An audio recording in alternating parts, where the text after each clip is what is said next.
Hello friends, नमस्कार। मैं सिकंदर कुमार आप सभी का स्वागत करता हूं। हम लोग का जो है ये जो वीडियो है प्रतियोगिता दर्पण अप्रैल मंथ का जो है तीसरा खंड है। इसमें दो खंड हम लोग देख चुके हैं, राष्ट्रीय खंड का और अंतर्राष्ट्रीय खंड का। ये तीसरा खंड है जिसमें हम आर्थिक वाणिज्यिक परिदृश्य को देखेंगे, आर्थिक वाणिज्यिक परिदृश्य को देखेंगे और उसके साथ ही साथ कुछ जो है विविध जो करंट अफेयर्स है अप्रैल मंथ का उसको हम देखेंगे। जैसा कि हम लोग जानते हैं कि प्रतियोगिता दर्पण का अपना एक ढर्रा होता है कि वो जो होता है, जैसे अप्रैल मंथ का ये मैगज़ीन है तो इसमें जो है 1.5-2 महीना पहले का जो कंटेंट रहता है करंट का, तो वही समझ के चलिए फरवरी मंथ का जो है जनवरी फरवरी लास्ट तक का इसमें कंटेंट होगा। तो चलिए देखते हैं क्या है। तो आर्थिक वाणिज्यिक परिदृश्य इस वीडियो में देखेंगे। तो आर्थिक वाणिज्यिक परिदृश्य में पहला टॉपिक है 2020-21 कि वित्तीय वर्ष में राष्ट्रीय आय का क्या स्थिति रहेगी। इसका अनुमान जो है एनएसओ ने लगाया। एनएसओ जो है ये आपका राष्ट्रीय सांख्यिकी कार्यालय जिसको आप कहते हैं, इसके द्वारा जो है इस तरह का आकलन, राष्ट्रीय आय का आकलन किया जाता है। तो ये 26 फरवरी 2021 को ये रिपोर्ट जारी किया जिसके तहत उन्होंने अनुमान लगाया कि ये जो है दो आधार पर जो है राष्ट्रीय आय का अनुमान लगाता है। एक स्थिर मूल्य के आधार पर और दूसरा जो है चालू मूल्य के आधार पर। स्थिर मूल्य के आधार पर किसी बेस ईयर को आधार बना करके जो है बताया जाता है कि नेशनल इनकम क्या होगा, और चालू मूल्य पर मतलब जो वर्तमान में वर्ष चल रहा होता है वित्तीय वर्ष, उसको आधार बना करके जो है राष्ट्रीय आय का जो है आकलन करता है, आंकड़ा संप्रेषित करता है।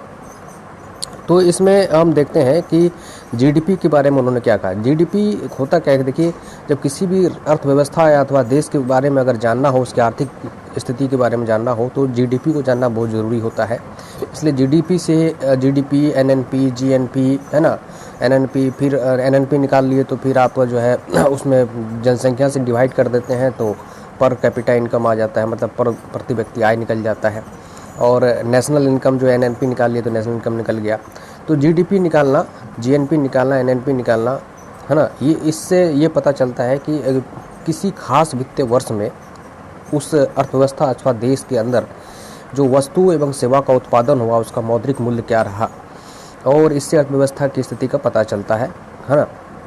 तो एनएसओ ने जो ये बताया कि जो आगामी 2021 का जो वित्तीय वर्ष है इसमें जीडीपी जो रहेगा 8% सिकुड़न रहेगा।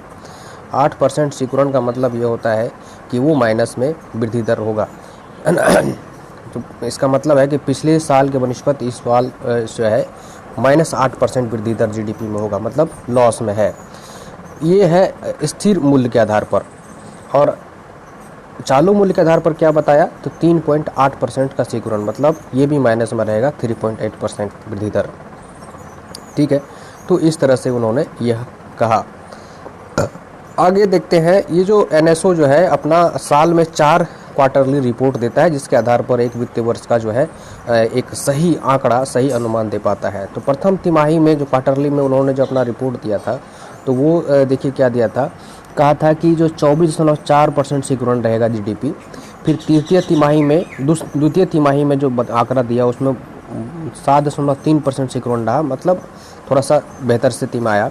फिर तीसरी तिमाही में जो क्वार्टरली जो है में जो दिया वो दिया 0.4% धनात्मक, मतलब यहाँ पर और भी थोड़ा बेहतर हुआ। ये पैंडेमिक कोविड-19 जो चला हुआ है इसको लेकर के, तो जब बेहतर स्थिति होता हुआ नज़र आया जनवरी फरवरी महीने में, तब जो है जाकर के ये धनात्मक जीडीपी ग्रोथ रेट आकलन किया। तो ये है एनएसओ का रिपोर्ट, एनएसओ का अनुमान। ठीक है, अब हम लोग देखते हैं एनएसओ का अनुमान ये है। तो एनएसओ जो है 2 आधार पर जो है किसी भी अपना देश का जो भारत है, भारत का नेशनल इनकम जो है के आंकड़ा को संप्रेषित करता है।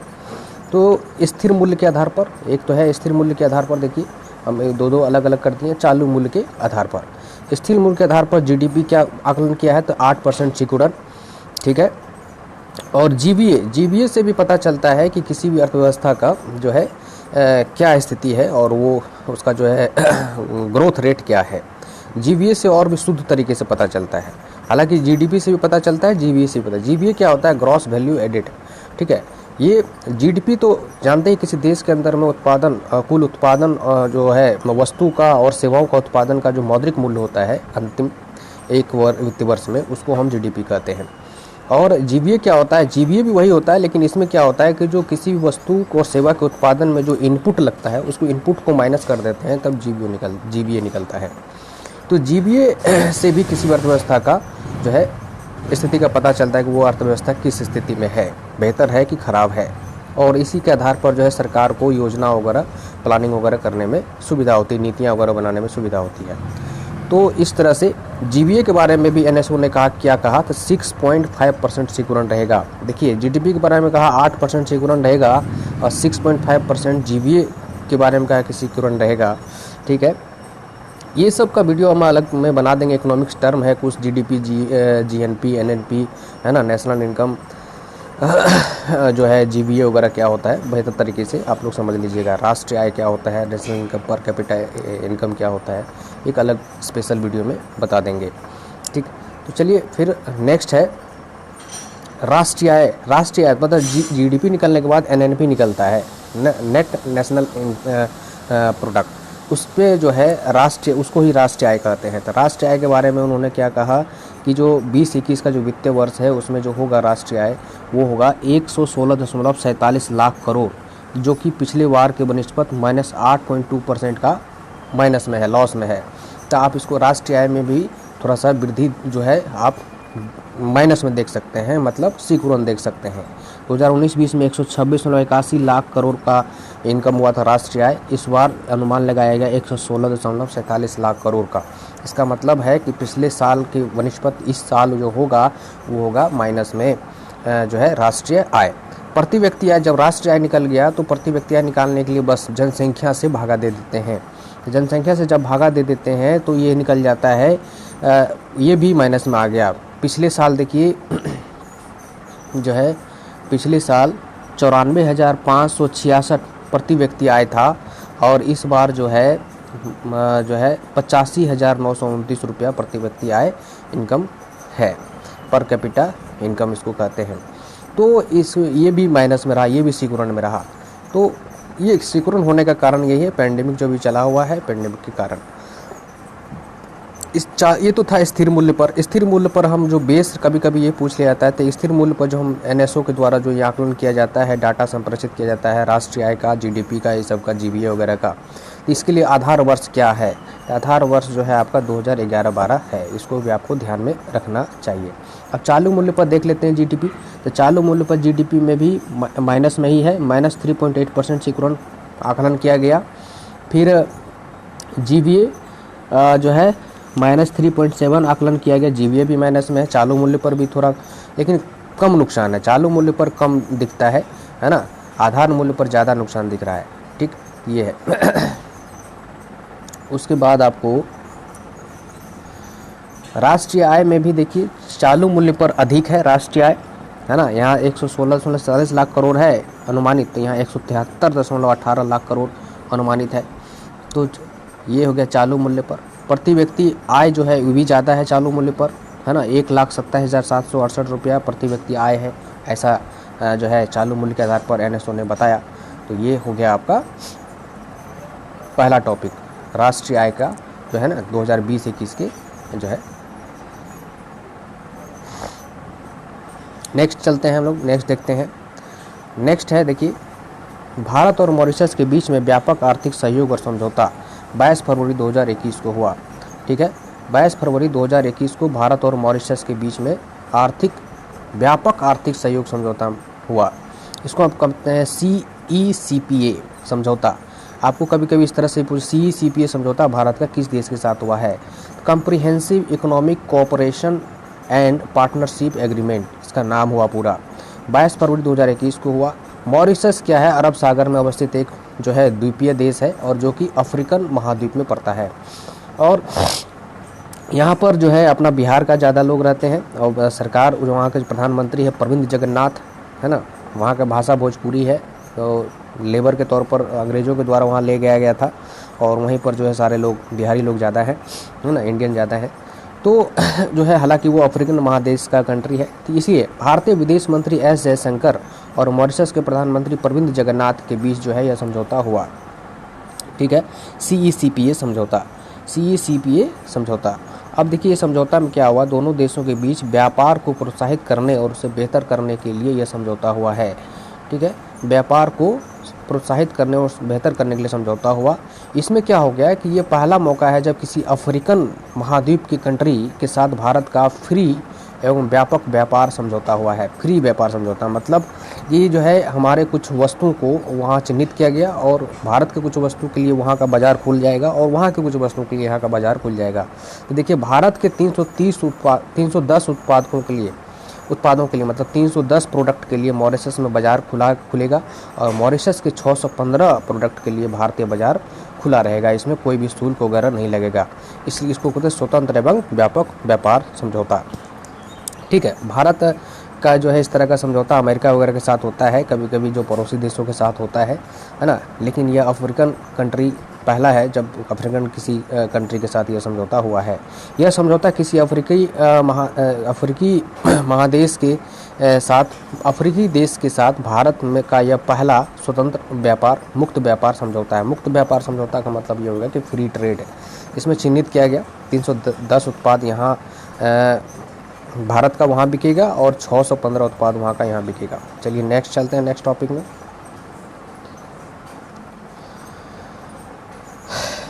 नेक्स्ट है मुद्रास्फीति, इन्फ्लेशन जिसको कहते हैं। ये इन्फ्लेशन क्या होता है, इसको आप आम भाषा में महंगाई दर समझ सकते हैं। ये प्रत्येक महीना जो है इस दर को प्रकाशित किया जाता है। ये जो मुद्रास्फीति होता है, मुद्रास्फीति का मतलब होता है इन्फ्लेशन। इन्फ्लेशन का मतलब हो गया कि मार्केट में पैसे की मात्रा अधिक बढ़ जाना। अब पैसे की मात्रा जब अधिक बढ़ जाती है तो किसी भी वस्तु का मूल्य बढ़ जाता है। ठीक है, आपके पास अधिक पैसा होगा तो वस्तु का कीमत बढ़ जाएगा, क्योंकि आपके पास पैसा है तो बहुत चीज़ खरीदना चाहिएगा। अब प्रोडक्ट कम है तो आप प्रोडक्ट का ऑटोमेटिकली दाम बढ़ जाता है, तब महंगाई बढ़ जाता है। तो मुद्रास्फीति को हम महंगाई दर से समझ सकते हैं। तो मुद्रास्फीति का जो रिपोर्ट होता है प्रत्येक माह जारी किया जाता है। ये दो आधार पर जो है जारी किया जाता है, एक उपभोक्ता मूल्य सूचकांक के आधार पर। ठीक है, यहाँ पर हम दे दिए हैं, दो आधार पर जो है इसका आकलन होता है मुद्रास्फीति का प्रत्येक महीना।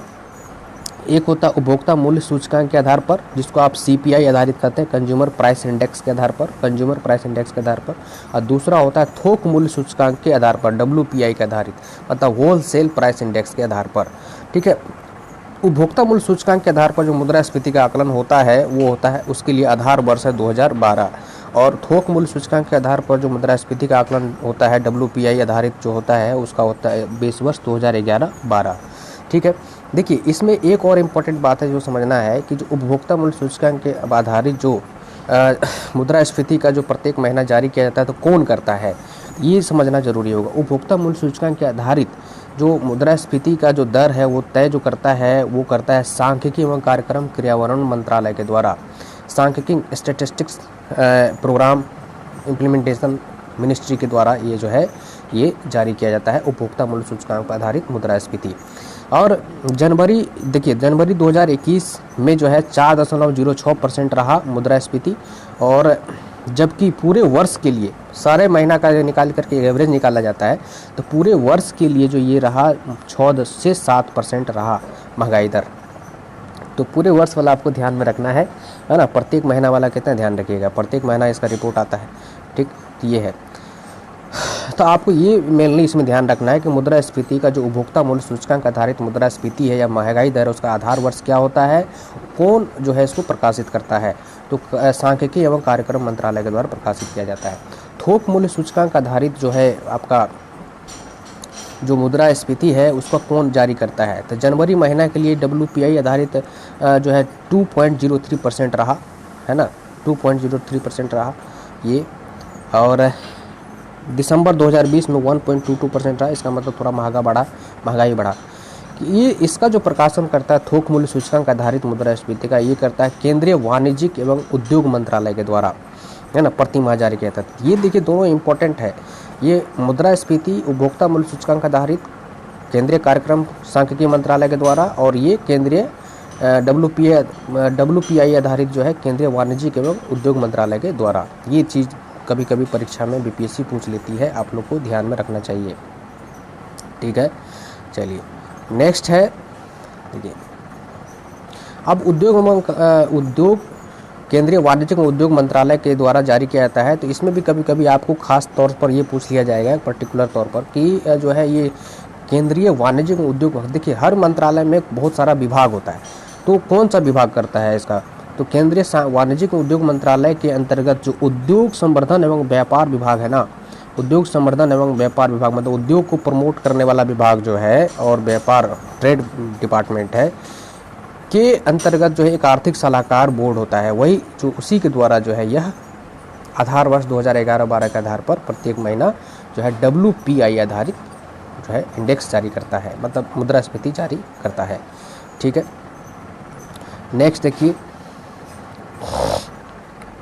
अब देखिए कंज्यूमर प्राइस इंडेक्स मतलब जो है उपभोक्ता मूल्य सूचकांक आधारित अन्य दो के लिए भी मुद्रास्फीति। अब तो जानते हैं मुद्रास्फीति दो तरीके से निकलता है, CPI आधारित और WPI आधारित। लेकिन CPI आधारित जो मुद्रास्फीति है, अन्य दो के लिए भी स्पेशल तरीके से मुद्रास्फीति का दर तय किया जाता है। वो क्या है, तो एक औद्योगिक श्रमिकों के लिए CPI आधारित मुद्रास्फीति, हाँ, और दूसरा है कृषि श्रमिकों एवं ग्रामीण श्रमिकों के लिए CPI आधारित मुद्रास्फीति। तो औद्योगिक श्रमिक मतलब इंडस्ट्री में काम करने वाले लोगों के लिए CPI आधारित मुद्रास्फीति, कंज्यूमर प्राइस इंडेक्स आधारित, और ये है कृषि श्रमिकों और ग्रामीण श्रमिकों, गांव घर में जो खेत में काम करने वाले लोग श्रमिक हैं उनके लिए मुद्रास्फीति। तो क्या है, तो ये जो औद्योगिक आधारित CPI आधारित मुद्रास्फीति है, ये इसको जारी करता है श्रम मंत्रालय के लेबर ब्यूरो के द्वारा, श्रम मंत्रालय के लेबर मिनिस्ट्री के लेबर ब्यूरो के द्वारा। ठीक है, इसके लिए आधार वर्ष है 2016। ठीक है, पहले ये 2001 था आधार वर्ष, अब इसका जो है नहीं सॉरी पहले ये आधार वर्ष जो है आधार वर्ष 2016 है इसका अभी, है ना। ये औद्योगिक श्रमिकों के लिए जो CPI आधारित मुद्रास्फीति है 2020 में 2001 से 2016 कर दिया गया, पहले 2001 था इसका आधार वर्ष। ठीक है, तो ये तो क्या रहा, दिसंबर 2020 में 3.67% रहा दिसंबर 2019 की तुलना में। ठीक है, ये तो इतना ये नहीं जानना है इसमें, ये बहुत इंपॉर्टेंट जानना है कि ये जो औद्योगिक श्रमिकों के लिए जो मुद्रास्फीति जारी करता है कौन करता है, ये पूछता है, ये आपको ध्यान में रखना चाहिए। कृषि श्रमिकों एवं ग्रामीण श्रमिकों के लिए जो है एक स्पेशल तरीके से मुद्रास्फीति तय होता है। वो दो मुद्रास्फीति तो देख ही लिए, जो दो जो मेन है ना, WPI आधारित और CPI आधारित। लेकिन CPI के अंतर्गत भी दो अन्य तरीके से जो अन्य लोग संगठन के लिए, अन्य समूह के लिए, एक है औद्योगिक श्रमिकों के लिए, दूसरा कृषि श्रमिकों के लिए। तो इसमें जो कृषि श्रमिकों और ग्रामीण श्रमिकों के लिए जो ये निकलता है, ये श्रम एवं रोजगार मंत्रालय के द्वारा ही जारी किया जाता है। ठीक है, और कृषि श्रमिकों के लिए इस बार जो है 9 अंक की गिरावट हुई। और इसका जो आधार वर्ष है, ये आधार वर्ष कभी कभी पूछ देता है, इसका आधार वर्ष 1986-87 है। और इसका जो औद्योगिक वाला जो है उसका आधार वर्ष है 2016 है। आधार वर्ष कभी कभी पूछता है, आपको जरूर ध्यान में रखना चाहिए। ठीक है, चलिए नेक्स्ट है, भारत में दूरसंचार परिदृश्य 31 दिसंबर 2020 के अंत तक का यह रिपोर्ट है। 31 दिसंबर 2020 तक का जो है यह रिपोर्ट है, पूरे 2020 में क्या हुआ। तो भारत में दूरसंचार परिदृश्य, ट्राई एक संस्था है, ऑर्गेनाइजेशन है, अथॉरिटी कह सकते हैं। ट्राई का मतलब होता है telephone regulatory authority of India. देश में जितना भी टेलीफोनिक कंपनी है, दूरसंचार कंपनी, चाहे वो सरकारी हो चाहे गैर सरकारी हो, है ना, निजी हो, जैसे आप जियो वगैरह देखते हैं, रिलायंस, आइडिया, वोडाफोन, ये सब, एयरटेल वगैरह, और या BSNL, तो इन पर सारा जो है नियमन कौन करता है, इसको रेगुलेट और मॉनिटरिंग कौन करता है, तो ट्राई ही करता है। ट्राई जो है सब पर जो है कंज्यूमर के साथ कोई धोखाधड़ी तो नहीं कर रहा है, इस तरह का रूल रेगुलेशन बनाता है और सब पर अंकुश लगाता है, सबको रूल रेगुलेशन के साथ डिसिप्लिन में रखता है, सारे कंपनियों को। ठीक है, इस तरह से। तो ट्राई जो है, ट्राई के अनुसार टेलीफोन कनेक्शन में काफ़ी कमी आई है, इन्होंने अपना रिपोर्ट में बताया है। ये कहा है कि जो है 2020 में जो है ट्राई के अनुसार टेलीफोन कनेक्शन में काफ़ी कमी आई है। 2019 में अगस्त महीने में कुल टेलीफोन कनेक्शन 119.18 करोड़ था, जो कि जनवरी 2020 में 117.20 करोड़ रह गया है। ठीक है, इनका ये कहना है। तो घट गया, 2 करोड़ लगभग घट गया।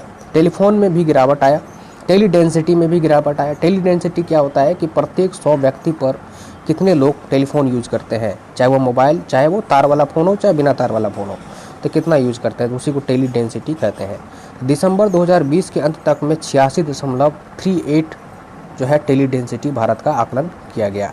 मतलब 100 में से इतना व्यक्ति के पास फ़ोन है। ठीक है, ये आपको ध्यान रखना चाहिए। भारत का अभी ट्राई के अनुसार टेली डेंसिटी कितना है, तो 86.38 है। ठीक है, सबसे कम जो टेली डेंसिटी है वो बिहार में है, और सबसे अधिक टेली डेंसिटी कहाँ है, तो दिल्ली में है। ठीक है, तो ये चीज़ आपको ध्यान। बिहार का टेली डेंसिटी कितना है, तो देख लीजिए, बिहार का टेली डेंसिटी है 52.88%। मतलब प्रत्येक 100 पर 52 लोगों के पास ही बिहार में मोबाइल है या फ़ोन है। ठीक है, दिल्ली में देखिए प्रत्येक जो है 100 लोगों पर 272 जो है लोगों के पास मोबाइल या फ़ोन है। तो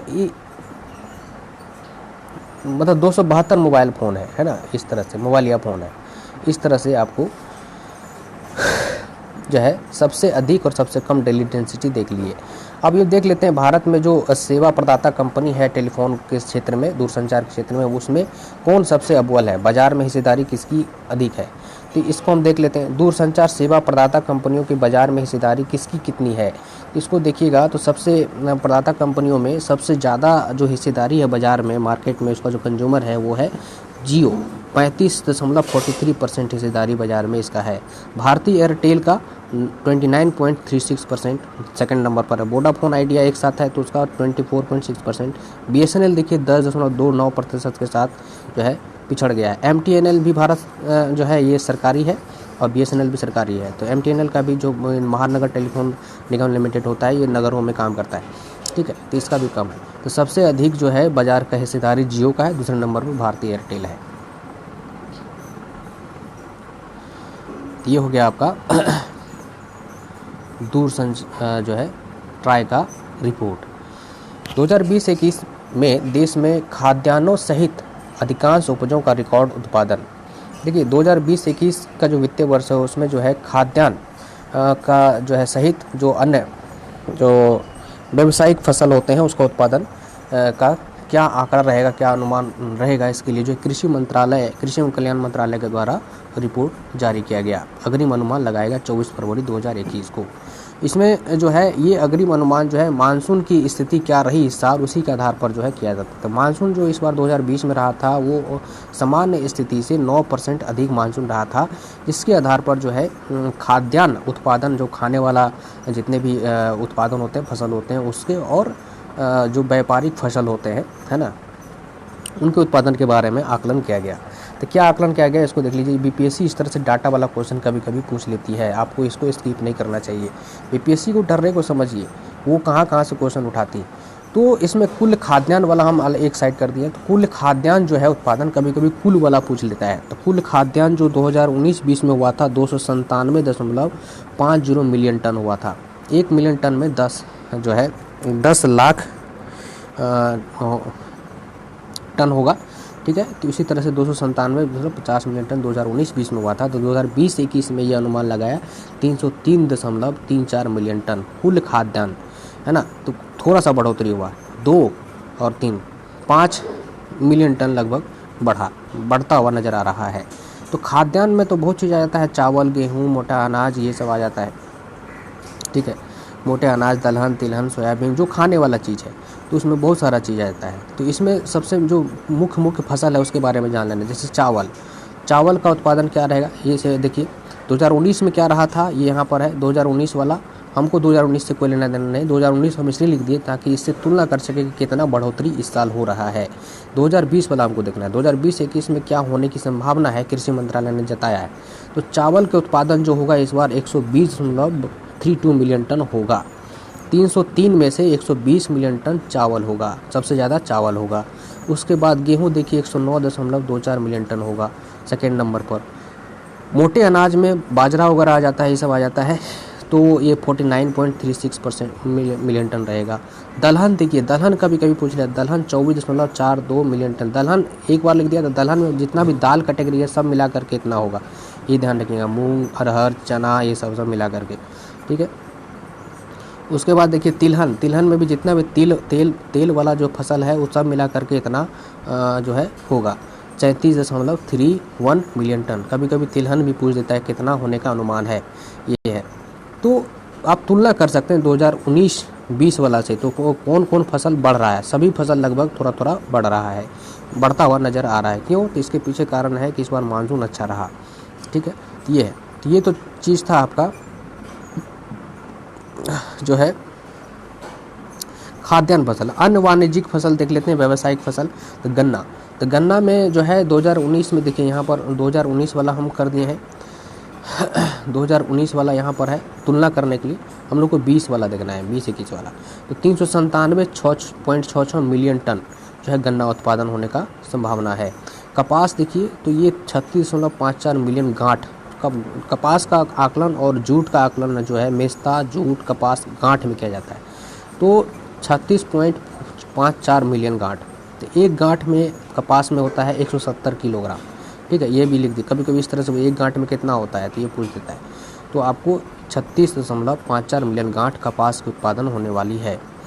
जूट का उत्पादन जो होना है वो 9.31 मिलियन गांठ होना है। तो जूट में जो है एक गांठ के बराबर होता है 180 किलोग्राम। ठीक है। मेस्ता भी एक प्रकार का रेशेदार जो है फसल है, रेशा वाला। तो इसमें भी 0.46 मिलियन गांठ होने की संभावना है। जूट और मेस्ता दोनों मिलाकर के अगर बात करें तो 9.77 मिलियन गांठ होने की संभावना है। तो ये आंकड़ा वाला क्वेश्चन था, आंकड़ा को देखना है। अगला देखिए, भारत में विद्युत उत्पादन क्षमता। भारत में विद्युत उत्पादन क्षमता क्या है इसको देखिए। तो भारत में कुल विद्युत उत्पादन क्षमता जो है 3,77,261 मेगावाट है। अभी तक का जो है रिपोर्ट है, फरवरी तक का रिपोर्ट है। तो एक वर्ष में इतना मेगावाट क्षमता उत्पादन होता है। भारत जो है विद्युत उत्पादन में भारत का विश्व में तीसरा स्थान है। ये भी अपने आप में एक जीके का प्रश्न हो गया। तो फर्स्ट और सेकंड कौन रहता है? फर्स्ट में अमेरिका है, दूसरे नंबर पर चीन है और तीसरे नंबर पर भारत बिजली उत्पादन कर रहा है। तो कितना उत्पादन कर रहा है? तो 3,77,261 मेगावाट जो है बिजली उत्पादन कर रहा है। तो 3,77,261 मेगावाट में किस क्षेत्र से कितना बिजली उत्पादन भारत कर रहा है इसको देख लीजिए। तो ताप विद्युत जिसको आप थर्मल पावर कहते हैं, कोयला से जो पावर बनता है, कोयला हो गया या और भी चीज़ गैस वगैरह जला करके जो स्टीम करके जो टरबाइन घुमाया जाता है तब जो बनता है। तो ताप विद्युत से जो है 61.5% बिजली पैदा होता है, 2,31,000 लगभग मेगावाट इसमें से। और जल विद्युत जो हाइड्रो पावर कहते हैं तो सेकंड नंबर पर जल विद्युत है। तो 45,798 मेगावाट मतलब 12.2%। 61.5% बिजली जो है भारत में थर्मल पावर से निकलता है, कोयला वाला। 12.2% बिजली जो है आपको हाइड्रो पावर जो डैम बना करके जो हाइड्रो पावर से निकलता है। और नाभिकीय और न्यूक्लियर एनर्जी का जो हिस्सेदारी है 1.8% है, 1.8% है, कम है। अन्य नवीकरणीय ऊर्जा से जो है 24.5% है। अन्य नवीकरणीय ऊर्जा में बहुत सारा स्रोत आ गया, जैसे सोलर आ गया, विंड पावर आ गया और आपका जो है टाइडल एनर्जी आ गया।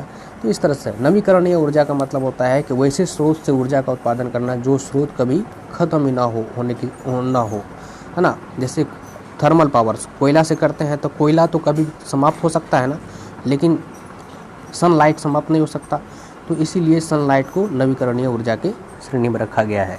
तो नवीकरणीय ऊर्जा का जो कुल और जो स्रोत है उन सारे स्रोतों को मिलाकर के 24.5% नवीकरणीय ऊर्जा का से भारत में बिजली पैदा होता है। इस क्षेत्र पर जो है भारत नवीकरणीय ऊर्जा पर ज़्यादा फोकस करना चाहिए। इससे क्या होता है, पर्यावरण भी सुरक्षित रहता है। ठीक है, ये उसके बाद देखिए 2021-22 में भारत में आर्थिक वृद्धि दर 13.7% रहने का अनुमान मूडीज ने लगाया है। फरवरी 2021 में अपना व्यक्त किया यह। तो मूडीज क्या है? अमेरिका का एक रेटिंग एजेंसी है और इस तरह का रेटिंग एजेंसी जो है IMF वगैरह भी रेटिंग एजेंसी है।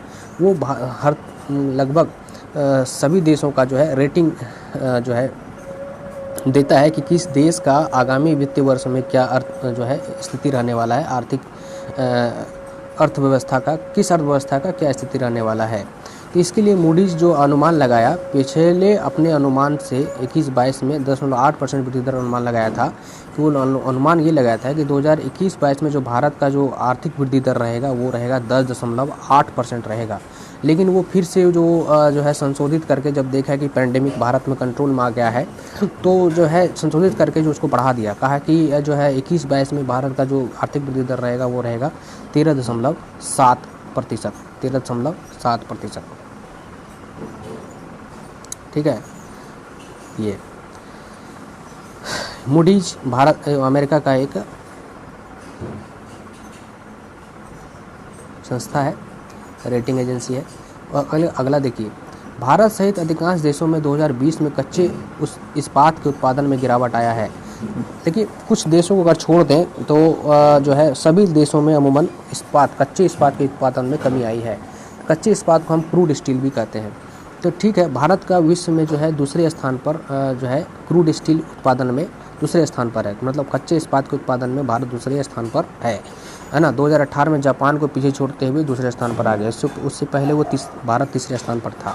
तो प्रथम स्थान पर कौन है? तो चीन है। तो चीन कच्चे क्रूड स्टील को उत्पादन करने में प्रथम स्थान है, दूसरे स्थान पर भारत है। तो ये चीज़ तुम समझ गए। उसके बाद हम लोग को ये समझना है कि ये जो है, तो चीन का जो है प्लस में उत्पादन रहा, मतलब इसमें कोई नेगेटिव नहीं रहा। भारत में देखिए नेगेटिव में रहा उत्पादन, मतलब पिछले साल जो है 19 में 111 मिलियन टन उत्पादन किया था, अभी इस बार जो किया है 99.6 मिलियन टन थे, मतलब ऋणात्मक में रहा। 10.6% गिरावट आ गई उत्पादन में। जापान में भी देखिए गिरावट आ गया। रूस प्लस में रहा 2.6%। पिछले बार के बनिस्पत इस बार जो है उत्पादन बढ़ा है रूस में। अमेरिका में भी उत्पादन घटा है, 17.2% उत्पादन घट गया। तो कुछ देश को अगर छोड़ दें तो बाकी सभी देशों में क्रूड स्टील के उत्पादन में कमी आई है, लेकिन फिर भी भारत दूसरे नंबर पर क्रूड स्टील के उत्पादन में बना हुआ है। तो नोट देखिए, केवल चीन, रूस, टर्की, उज्बेकिस्तान को अगर छोड़ दें तो बाकी सभी देश में क्रूड स्टील के उत्पादन में कमी आई है ना। तो ये चीज़। अब नवीनतम सामान्य ज्ञान में देख लीजिए, IMEI international mobile equipment identity, यह एक प्रत्येक मोबाइल फ़ोन का पहचान कोड होता है। 15 अंक का होता है, जिससे यह पता चलता है कि कौन सा उस मोबाइल का निर्माण कहाँ हुआ, किस कंपनी में हुआ, मॉडल क्या है, मूल पहचान क्या है और वो कौन उस मोबाइल का धारक करता है। इस कोड को आप जान सकते हैं *#06 डायल करके। चोरी होने पर पता लगाया जा सकता है। इस तरह का ये टेक्नोलॉजी है IMEI international mobile equipment identity. नवीनतम सामान्य ज्ञान में जो है ये अप्रैल महीना का हम लोग देख रहे हैं। देखिए, अप्रैल महीना में करंट जो पत्रकार दर्पण है उसमें नियुक्तियां से संबंधित कुछ बात दिया गया है।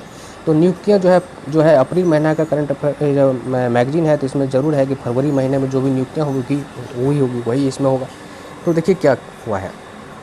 महबूबा मुफ्ती 5वीं बार Peoples Democratic Party PDP party का जो है अध्यक्ष निर्वाचित हुई है 22 फरवरी 2021 को। ये 22 फरवरी 2024 तक इस पद पर बनी रहेगी।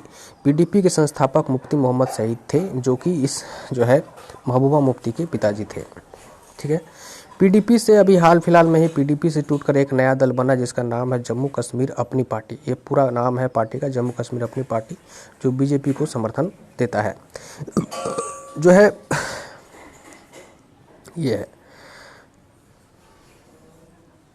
नेक्स्ट देखिए, CP मोहंती। CP मोहंती का पूरा नाम है चंडी प्रसाद मोहंती। चंडी प्रसाद मोहंती जो है इस बार थल सेना के उप प्रमुख नियुक्त हुए हैं। उप प्रमुख मतलब vice chief of Indian army. 1 फरवरी 2021 को नियुक्त किया गया। SK सैनी का स्थान लिया इन्होंने, है ना।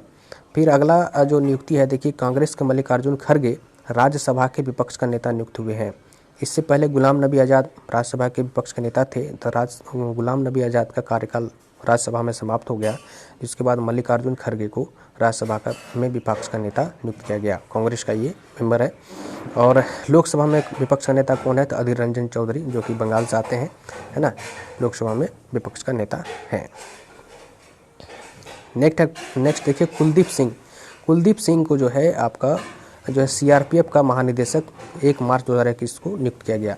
ये एपी महेश्वरी का स्थान लिया इन्होंने। कुलदीप सिंह जो है सीआरपीएफ, जो सैन्य बल है सीआरपीएफ जो है भारत के आंतरिक सुरक्षा की जिम्मेदारी होती है। इसमें आंतरिक सुरक्षा को ध्यान में रखते हुए काम करती है। जैसे कहाँ पर आतंकवादी गतिविधियाँ हो रही है, कहाँ पर नक्सल से संबंधित घटनाएं हो रही है, वहाँ पर जा कर के तो ऑपरेशन चलाती है सीआरपीएफ ये है। उसके बाद है विजय सांपला।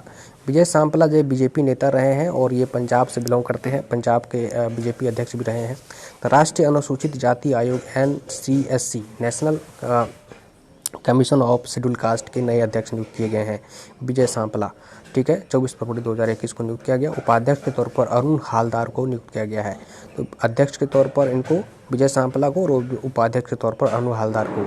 अरुण हालदार भी बीजेपी से बिलोंग करते हैं, WB वेस्ट बंगाल से ये आते हैं। ठीक है, अगला है देखिए मनप्रीत बोहरा। मनप्रीत बोहरा ऑस्ट्रेलिया में भारत के उच्चायुक्त नियुक्त हुए हैं। ऑस्ट्रेलिया में भारत के उच्चायुक्त मतलब हाई कमिश्नर मतलब ये हो गया कि जस्ट समझिए कि भारत का राजदूत नियुक्त हुआ है ऑस्ट्रेलिया में। ठीक है, कॉमनवेल्थ से संबंधित जितना भी कंट्री है वहाँ पर जो है भारत का जो है राजदूत नहीं होता है, वहाँ हाई कमिश्नर होता है। ठीक है, ये अगला देखिए तेलंगाना के राज्यपाल T सुंदरराजन को पुदुचेरी की उपराज्यपाल का अतिरिक्त प्रभार सौंपा गया। देखिए इससे पहले किरण बेदी वहाँ के उपराज्यपाल थी, उनका कार्यकाल समाप्त होने से 2-3 महीना पहले ही उनको पद से हटा दिया गया। तब जाकर के जो है तेलंगाना के राज्यपाल T सुंदरराजन को ही पुदुचेरी का भार सौंप दिया गया। अब यही T सुंदरराजन के सिफारिश पर जो है पुदुचेरी में वहाँ चुनाव होने से पहले फरवरी महीने में ही वहाँ जो राष्ट्रपति शासन लगा दिया गया था, क्योंकि वहाँ की सरकार अल्पमत में आ गई थी। ठीक है, और फिर जा कर के चुनाव हुआ, फिर नया सरकार का गठन हुआ। तो ये तो हम लोग पढ़ ही चुके हैं। जयदीप भटनागर। देखिए जयदीप भटनागर को क्या चीज़ बनाया गया था? जयदीप भटनागर को बनाया गया है PIB प्रेस इन्फॉर्मेशन ब्यूरो के नए महानिदेशक। PIB क्या होता है? केंद्रीय सूचना एवं प्रसारण मंत्रालय के अधीन एक विभाग समझिए, एक है ना, वो PIB press information bureau.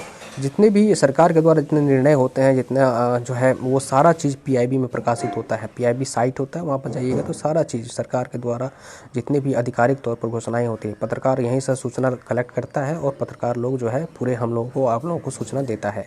Press information bureau का महानिदेशक नियुक्त किया है कि ये जो KS धतवालिया का स्थान इन्होंने लिया। किनको नियुक्त किया? जयदीप भटनागर को। जयदीप भटनागर किनका स्थान लिया? तो KS धतवालिया का। तो PIB साइट का। उसके बाद है देखिए सत्येंद्र प्रकाश क्या है? सत्येंद्र प्रकाश जो है आपका लोक संपर्क एवं संचार ब्यूरो, लोक संपर्क एवं संचार ब्यूरो, जिसको BOC कहते हैं, ब्यूरो ऑफ आउटरीच कम्युनिकेशन। इसका काम क्या होता है? पहले ये देखिए, सत्येंद्र प्रकाश को इसी का महानिदेशक बनाया गया है ना, डायरेक्टर जनरल बनाया गया। काम क्या होता है इसका? BOC का काम होता है मीडिया के विभिन्न क्षेत्रों में सरकार के विज्ञापनों एवं प्रसारणों का कार्य को देखना। मतलब अगर मान लीजिए सरकार को अपनी योजना से संबंधित या किसी कार्यक्रम से संबंधित जब प्रचार प्रसार करना चाहती है तो वो मीडिया से जो है संपर्क करती है। तो मीडिया से संपर्क करके जो है प्रिंट मीडिया हो चाहे इलेक्ट्रॉनिक्स मीडिया हो, तो उसको अपना एक जो है टेंडर वगैरह देती है, वार्तालाप करती है, बातचीत करती है ना। तो इस तरह का ये सब सारा काम जो है BOC की जिम्मेदारी में होता है। तो BOC जो होता है ना, ये किस मंत्रालय का अधीन आता है? तो लोक संपर्क एवं ये सूचना एवं प्रसारण मंत्रालय के अंतर्गत आता है। ठीक है, इसका पूरा नाम है लोक संपर्क एवं संचार ब्यूरो, है ना। ये अगला है नोगोजी ओकोंजो-इवेला। नोगोजी ओकोंजो-इवेला ये जो है नाइजीरिया की पूर्व वित्त मंत्री रही हैं, ये महिला है और इनको जो है WTO का नई महानिदेशक नियुक्त किया गया है, director general of WTO world trade organization, विश्व व्यापार संगठन जिसको कहते हैं। 1 मार्च 2021 को नियुक्त किया गया। इन्होंने रॉबर्टो एजेवेडो जो कि ब्राज़ील के थे, उनका स्थान लिया। रॉबर्टो एजेवेडो बहुत दिनों से 2 कार्यकाल तक वो जो है WTO के महानिदेशक बने रहे। वो उन्होंने इस्तीफा दे दिया, इधर 2020 में इस्तीफा दे दिया था। तो WTO की स्थापना तो इसके बाद जो है नोगोजी ओकोंजो-इवेला को नियुक्त किया गया। ये नाइजीरिया की है। अब देखिए ये आगे कब तक रहती है। ये 7वें नंबर की है। तो WTO की स्थापना 1 जनवरी 1995 को हुआ था, ये तो जान लीजिए। WTO क्या करती है, पूरे विश्व में जो है एक देश दूसरे देश के साथ जो व्यापार होता है उसका नियमन करती है, नियंत्रण करती है। व्यापार को नियमन और नियंत्रण करती है, किस देश में कितना शुल्क लगेगा इसको मॉनिटरिंग करती है, निगरानी रखती है ना, इस तरह से। और बौद्धिक संपदा वगैरह पर भी निगरानी रखती है। बौद्धिक संपदा मतलब जो है वगैरह पर भी जो है ये जो है गेट, पहले ये गेट के नाम से जाना जाता था। गेट को ही एक परिवर्तित करके इसका रूप को चेंज करके जो है WTO का गठन 1995 में किया गया। जो है WTO जब स्थापित हुआ था 1995, तो प्रथम जो महानिदेशक बना था वो बना था पीटर सुथरलैंड। ठीक है, ये नेक्स्ट देखिए पुरस्कार और सम्मान। तो economics times corporate excellence award, economics times corporate excellent award उद्योग एवं व्यापार जगत में उत्कृष्ट निष्पादन के लिए वितरण। उद्योग एवं व्यापार जगत में उत्कृष्ट निष्पादन प्रोडक्शन और उसमें परफॉर्मेंस के लिए इकोनॉमिक्स टाइम्स कॉरपोरेट अवार्ड दिया जाता है। ये 8 फरवरी को जो है ये वितरण किया गया। जीवन भर की उपलब्धियों के लिए जो है ये पुरस्कार दिया गया आदित्य पुरी को, जो कि HDFC बैंक के संस्थापक रहे हैं।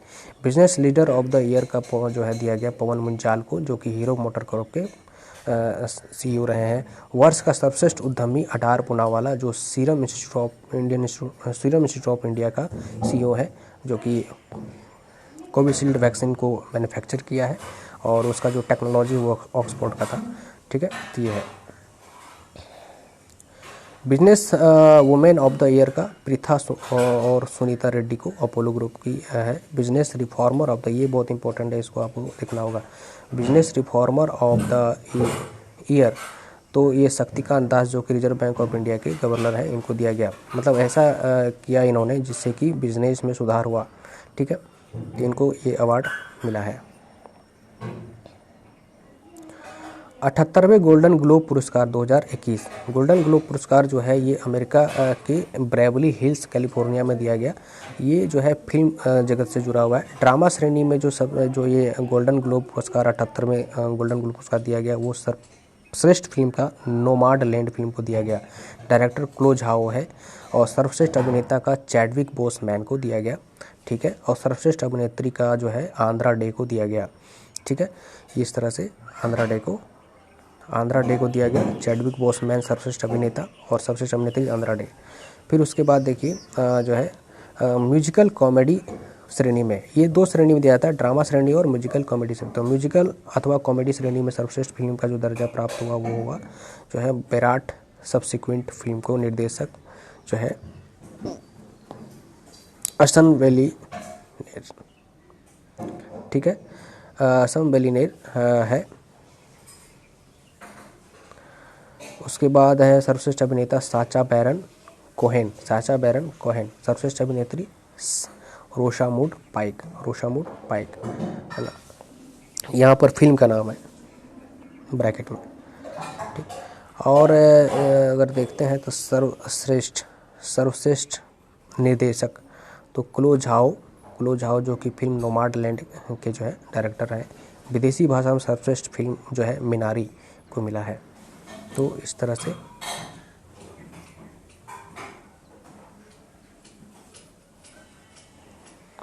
फेमिना मिस इंडिया 2020 57वां नंबर का ये हुआ। फाइनल मुंबई में हुआ फरवरी 2021 में। फेमिना मिस इंडिया में जो जीतता है उसी को मिस वर्ल्ड प्रतियोगिता में हिस्सा लेने का जो है मौका मिलता है भारत की तरफ से।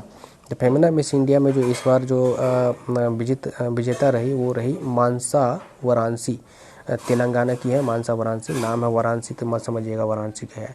23 वर्ष की है मानसा वाराणसी, जिसको मिस इंडिया वर्ल्ड चुना गया है, जो कि इस बार मिस वर्ल्ड की प्रतियोगिता में हिस्सा लेगी। सुमन राव जो पिछली बार थी फेमिना मिस इंडिया, वो जो है इनको ताज पहनाया। रनर अप रही मान्या सिंह, जो कि यूपी की है। ठीक है,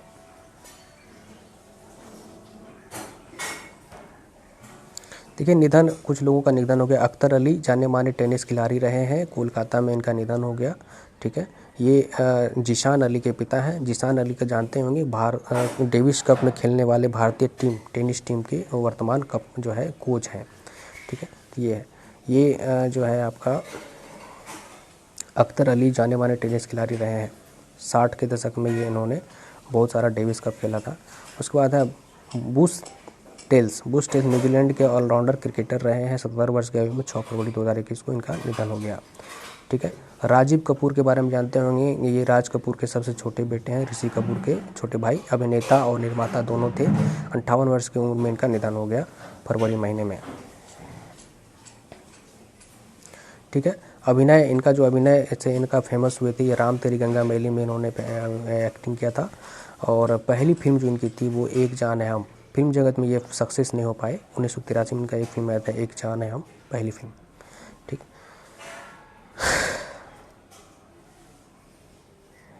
वर्ष दिवस देखते हैं। 4 फरवरी को विश्व कैंसर दिवस मनाया जाता है।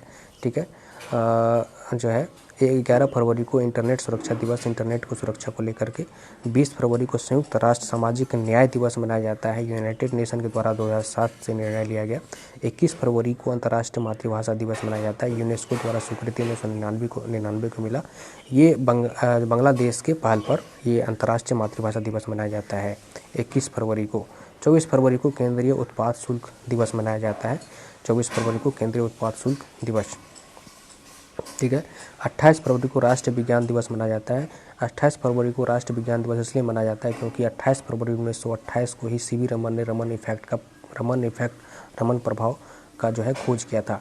ठीक है, तो इसीलिए जो है बाद में 1930 में उनको जो है नोबेल पुरस्कार भी मिला था इस खोज के लिए। और जो है देखिए